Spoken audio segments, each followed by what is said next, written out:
Hello, and welcome to the first episode of Real Frank News, which is coming to you because everyone is super hungover and no one is getting back to me on social media. So we're just here by ourselves, just me and you, just the two of us, but in reality, it's just me talking to my computer completely alone. uh, yeah, so this series is going to be a bit different. It's going to be more of a personal blog rather than a comedy news podcast kind of a thing. I only have two things to really talk about, and they're both TV shows. One is more recent with the release of Star Trek Discovery, which is the first proper Star Trek TV series release in my lifetime. I know Enterprise came out when I was but a mere child, but now I'm an adult and I've watched nearly every episode of Star Trek ever. And now there's a new series, and they released two episodes on Netflix over here in Ireland and most of the world, while America is stuck with CBS Access. And yeah, it's pretty fucking good. I mean, the special effects were really good, and fucking, it was definitely worth watching. And it's getting an awful lot of shit online, and specifically Reddit, and I'm just kind of like, you guys need a fucking life. Like, you do. They're just people complaining about the most obscure shit. I'm just like, get over it. It's two episodes of a new series taking place in a huge franchise, and people are expecting it to be like the best episodes of the next generation and the best movies and all this stuff from the get go. And it's kind of like it's like 180 episodes of the next generation, and 30 of them are very good. So like, what the fuck do you want? It's a TV show. It's good. I'm having difficulty thinking of anything that kind of stuck out as being bad about it. Like, I would have given it a 7 out of 10. It's good. I like what they did with the Klingons. It was really cool.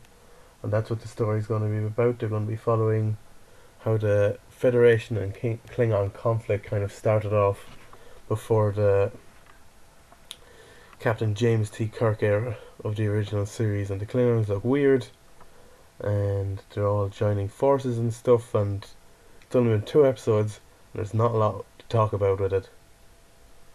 But I'm pretty happy with what I saw. I don't understand why the main character, who's a female's name is Michael. I do not understand that whatsoever. I think it's really weird. Why is her name not Michelle? That's the female version of Michael.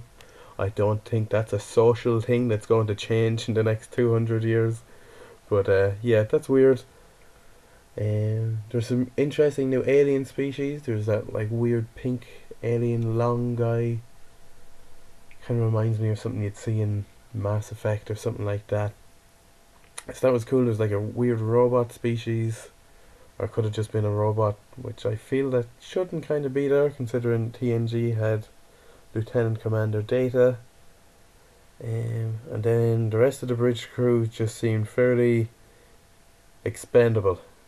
But there's a different ship. We haven't seen the Discovery yet, but we're going to see it in the next episode, according to After Trek, which is like the Talking Bad and all this kind of stuff TV show. It's weird. There's TV shows now that have an interview show about what you just watched released right after, and I don't know when that started, but I think it's very weird for like the show creators to come out and talk about the theories that will be made about the episode and like explain things. It's like, should you not have explained this stuff in the episode? You need an entire hour long talk show to come out after the episode to explain what the fuck is going on. But I digress. That show was kind of shit. I didn't like it very much. It was kind of awkward and cringy. It wasn't as good as like Talking Bad used to be. But then again, that's only starting too. So I should not be. I should hold my judgment. I was very quick to action there because I did not think about what I was going to say before I said it. But I regress. Is that the right word? And I withhold judgment for the minute.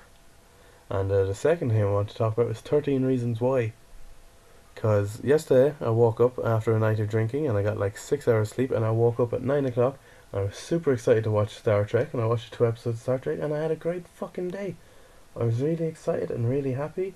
I was looking forward to going out last night, which I did, and I was super excited. And I went out, and I had a nice time. But after I finished Star Trek, I was like, I'm yet again left with nothing to watch. So I was like, oh yeah, 13 Reasons Why came out, and I couldn't watch it because I had my college exams at the time, and everyone was talking about it. I was like, I should not watch this because I have to be studying. So I forgot to watch it, and I was going to watch it about a month or two ago, but I just fucking shit got in the way. And I've been watching it now, and like fucking, it's a super fucking depressing TV show. It really is. It's just like, Jesus Christ. A lot of people said it was melodramatic, and I was like, these are 16 and 17-year-olds' problems. It's like, of course it's going to be melodramatic. It's on TV, but I think a lot of it hits very accurately to.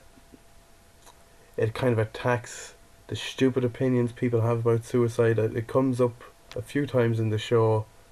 That's like, oh, Hannah Baker, the main character, the girl that kills herself. Oh, she put up with what everybody else put up with. It's like none of us are killing ourselves. But it's like, yeah, but things affect people differently. I'm glad that they're talking about that, and they're kind of, I think they're trying to make it look like stupid when people say that, because that's the vibe I'm getting off it. They're kind of making people go, look at this, look how fucking stupid an opinion that is to have, because people are getting hurt. Look what's happening, look what's happening around. But the first few episodes really fucking drag. I was just like, 13 fucking hours to tell a story. Like, hurry the fuck up. But I wanted to get to Clay's tape, which is where I'm at the minute, which isn't the last episode, but it's a bit into the series. I won't spoil anything in case you haven't watched it, but I'm enjoying it, but it's super fucking depressing. It just has me sitting here kind of going,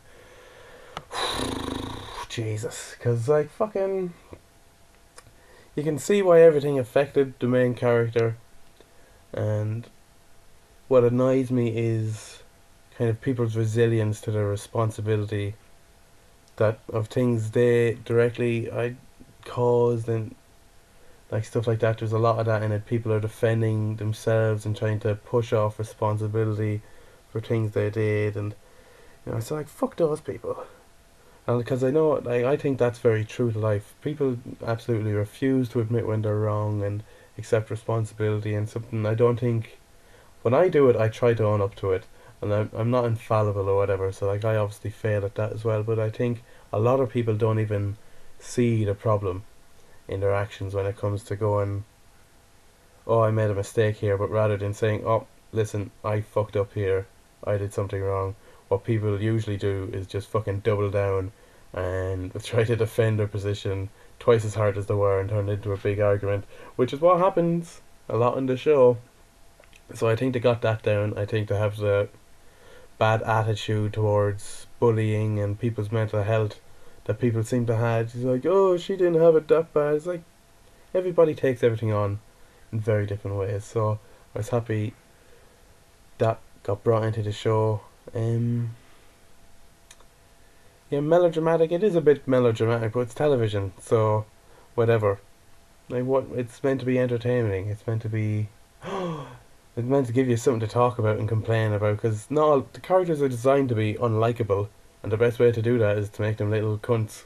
So there is a lot of little cunts in the show. There's a few characters I like. I like the Alex guy, because he has weird blonde hair. And it's just like, you can tell he regrets what he did, and he's kind of stuck in a really fucked up situation where everyone else knows what he did. But what he did wasn't that bad, I think, compared to what some of the others did, obviously.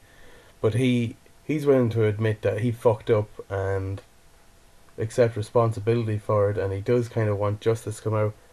So I think that's very good. I think he's one of the more commendable characters in it.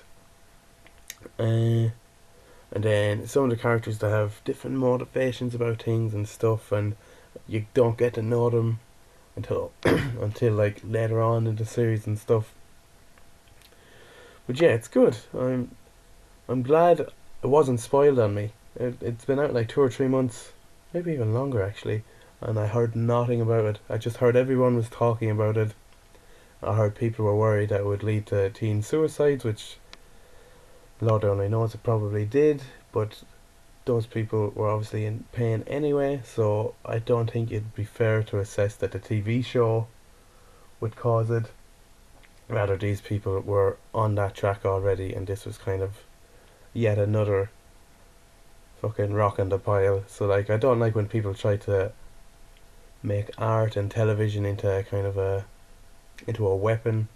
People do it with video games all the time, like blaming Grand Theft Auto for teen violence and all this kind of stuff. It's like, no, that's not the reason. The reason is some people are just arseholes, and like, I don't think a TV show would be the reason people kill themselves. Some people are just very helpless in a situation that they're in, so it probably doesn't help. And if you are super depressed, you probably shouldn't watch the show. But it is entertaining television. I give it that. And there's a season 2 coming out, I believe. There's buzz about it, so I'll be interested to see what that's going to be about, because there's 13 sides to the tapes or whatever. So I imagine after I finish the season, I actually only have 2 episodes left, and then I shall start investigating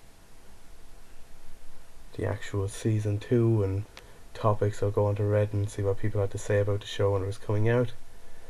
And that's pretty much all I have to talk about today. So welcome to the first episode of Real Frank News. These will be completely inconsistent and only when I can't get a guest for the main show, Real Fake News. And if I can't get guests often enough, I suppose I'll have to turn that into a show that I do by myself as well. But anyway, here we are. Thanks for watching, and I'll see you next Tuesday.